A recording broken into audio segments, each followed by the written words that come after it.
Over the course of this documentary, I'll be exploring the end of the golden age of commercial audio recording. Looking 20 years into the future, who knows, there might not even be any recording studios left. The digitisation of audio recording. Is the music really dying?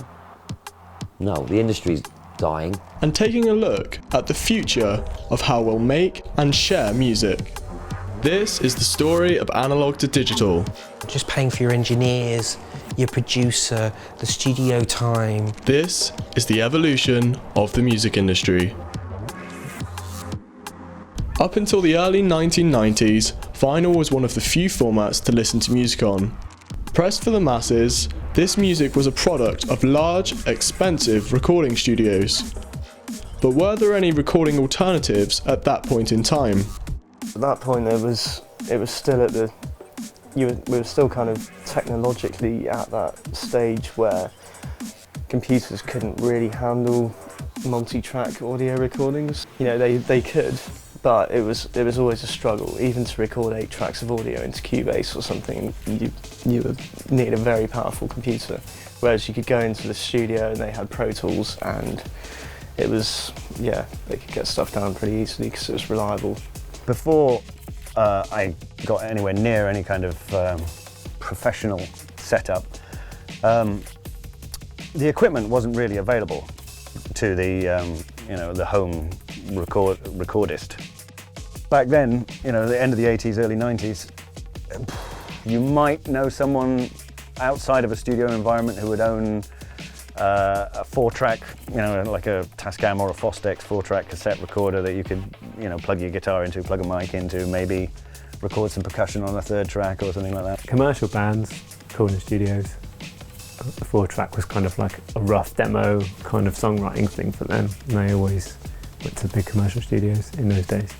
Though times have changed, and the iconic, once dominant recording studios are not immune to the damage that a changing music industry can bring.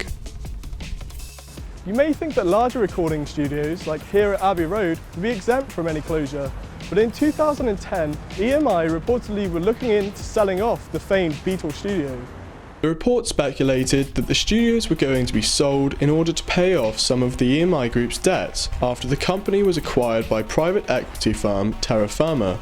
The controversy prompted calls from many musicians for the studios to be saved, as well as the National Trust saying that they would be interested in putting in a bid for the building after much public outcry. Although EMI responded to the report, stating, "In mid-2009 we did receive an offer to buy Abbey Road for in excess of £30 million, but this was rejected since we believe that Abbey Road should remain in EMI's ownership." Fortunately, Abbey Road has managed to survive, but others have not been so lucky. I visited the renowned former Olympic Studios to find out more. I'm here at the former Studio One at Olympic Studios in London. It's phenomenal to think that right here at this spot, artists such as the Rolling Stones, Jimi Hendrix and more used to record some of the most legendary music in rock and pop history. 6 Rolling Stones album, a couple of Led Zeppelin, Procol Harum were a big band here. They did White Shade of Pale, which is one of the biggest selling singles of all time. The Who did Who's Next. Also did some other things here as well. But then it goes all the way up and towards the sort of 90s and the noughties. You got people like Madonna recording here. Massive Attack did a lot of mixing here, which is kind of like the main sort of construction of a lot of those albums anyway. Britney Spears, Prince. I mean, there's a lot of big names, Wow. Okay, and then in 2009, the studio was actually closed by the EMI Virgin Group. If it was doing so well and was working with so many artists of that caliber, why was it closed down? It's changing times. I think, the recording industry has completely changed over the last 10, 15 years. People started recording things in their bedrooms. I think that's generally the answer. That the costs involved in running a studio of this magnitude, you're getting artists paying just paying for your engineers, your producer, the studio time, it can end up in these quite grand bills. And U2 were the last band in here, and it sort of takes bigger bands like that to be able to shell out the money, and there just isn't the money there. I think that's really the answer. That I mean, you look at the size of Studio One; it's a huge space, and people recording hit albums in their little bedrooms. So I think that's as far as I know, I think that's kind of in essence why that changed. The recording industry changed. There just wasn't the money there. So how affordable is it really to set up a home studio? I think these days, if you're a musician and you want to record, you've usually got a computer, you've usually got a sound card already. That's all you need to record, really. And people that are musicians tend to buy gear, so they're quite savvy with buying music gear. So it doesn't take much to take that step. I want a more decent sound card that I can plug a more decent microphone into. So I'd say probably every musician I know has got their own little studio of some type, even if it's only in the corner of their front room. A couple of okay mics and an okay sound card, and that's good enough for most people to record what they want. Whereas it's kind of like the modern equivalent of a 4-track technique. What would have been an incredibly expensive and nowhere near as well-equipped facility, really you can fit inside a box called a computer these days. A good sound card and a computer and a few basic fundamentals. For £5,000 you can get a setup together that you could easily chart a track with. You couldn't have done that 10 years ago. The advances in technology and the way that the price has dropped over the years, anybody can get into music production really. You just need a basic laptop and a pair of headphones and a piece of music software, and that's it. You could be set up and ready to go for 300 quid if you wanted to. It's been catered to. Over the last 10 years, it's definitely been concentrated on. I mean, the amount of plugins that are available, the amount of digital workstations that are available, different formats of a program that you can do your arrangements in. It's not limitless, but it's ridiculous. People are giving them away for free now, which was just unthinkable 10 years ago. Commercial studios, they're designed to get the best, quality for, quite an expensive price, which is one downside with going to a commercial studio to get your album recorded. But there has been a decline in recording studios, and I reckon it is down to, people like me. This is a home studio for me, and I'm producing all my own music, so I don't have to go and, spend £400 on a 3-day recording session doing an album. But affordable technology on its own doesn't always make a complete studio setup.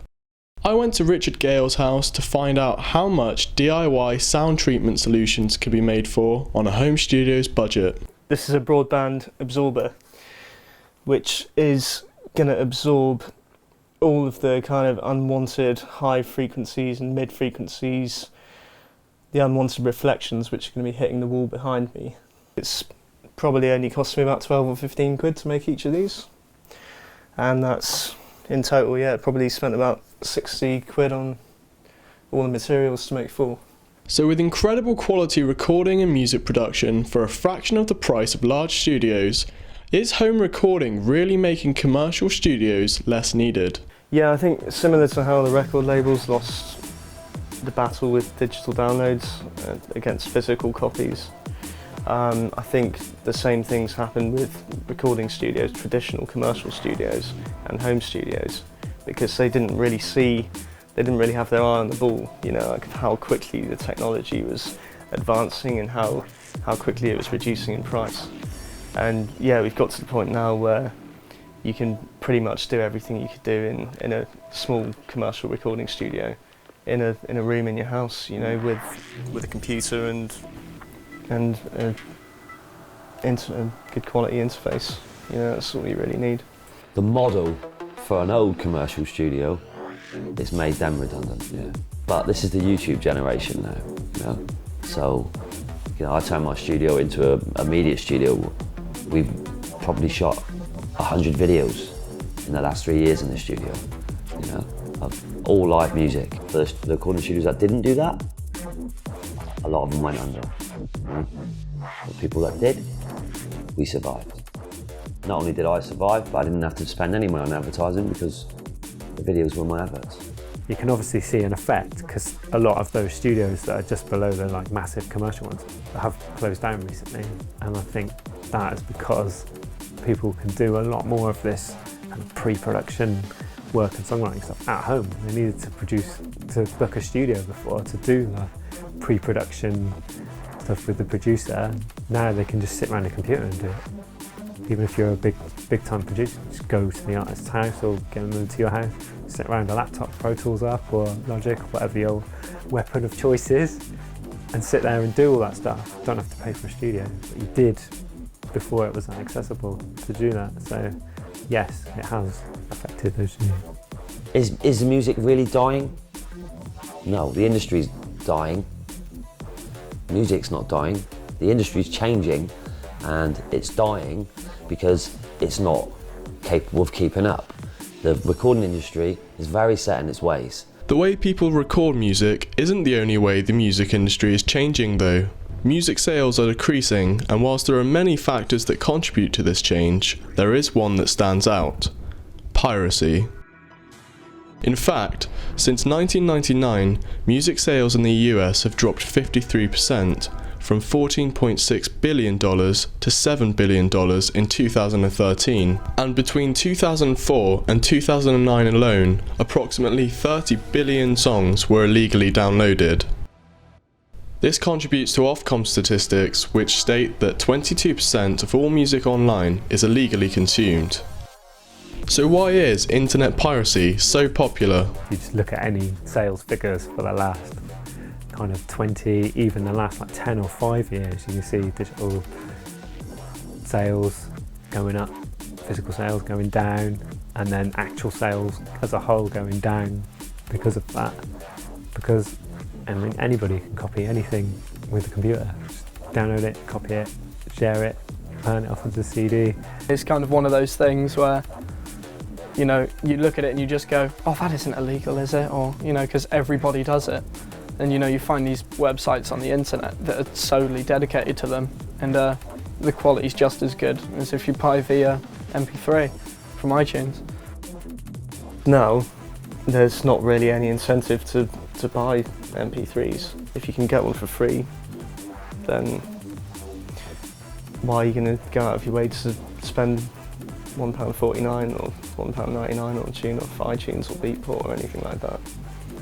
With so much change having occurred so quickly already, what changes could the next 20 years bring to the music industry? If you compare the likes of the latest kind of cutting edge drum and bass or dubstep or even some house music, you know, and you played some of that to somebody who was used to listening to music in the early 90s, I just don't think they'd be able to get their head around it, and I think things are going to continue to progress at that kind of rate, and we're going to hear music which is just deeper and just doing it.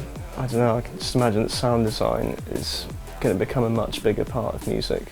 I have a prediction. 3D printing. Everyone's listening to vinyl right now. Vinyl's back in fashion. No one wants to print vinyl and distribute vinyl. 3D printing, download the file, print it onto vinyl. Put the vinyl in your vinyl player, play it until the vinyl wears out, print another one. Then you've got never-ending vinyl. I think it's just going to go more and more into the computer, into the box.